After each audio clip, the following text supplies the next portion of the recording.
कांच की हवेली। सर्दियों की एक ठंडी शाम थी। रोहन, एक फोटोग्राफर, को डाक से एक अजीब पत्र मिला।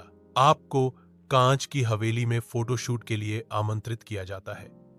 तारीख 15 दिसंबर, समय रात 8 बजे।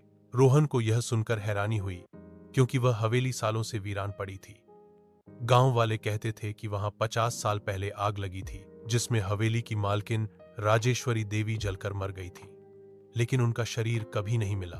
रोहन अपनी कैमरा किट लेकर हवेली पहुंचा। गेट पर जंग लगी थी, लेकिन जैसे ही उसने धक्का दिया, वो आसानी से खुल गया। हवेली का पूरा ढांचा कांच से बना था, लेकिन अजीब बात यह थी कि किसी भी शीशे में रोहन का चेहरा साफ नहीं दिख रहा था। सब धुंधला। जैसे ही रोहन अंदर गया, एक धीमी आवाज आई, स्वागत है रोहन। उसने चारों ओर देखा, वहां कोई नहीं था। फिर एक पुरानी झूमर की रोशनी जल गई और कमरे के कोने में एक महिला की परछाई दिखाई दी। वह परछाई धीरे धीरे पास आई, लेकिन रोहन जैसे ही कैमरा उठाने लगा, वो गायब हो गई। हवेली के बीचों बीच एक बड़ा सा कांच का हॉल था।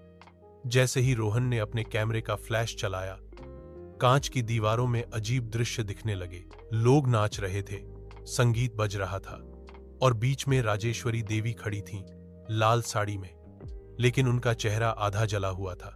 अचानक हवेली का दरवाजा अपने आप बंद हो गया। रोहन ने बाहर निकलने की कोशिश की, लेकिन हर रास्ता कांच से बंद था। शीशों में अब सिर्फ एक ही चेहरा दिख रहा था, उसका अपना, लेकिन 50 साल बूढ़ा। राजेश्वरी देवी की परछाई फिर से सामने आई।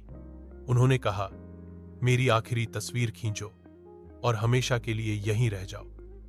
रोहन के पास कोई चारा नहीं था।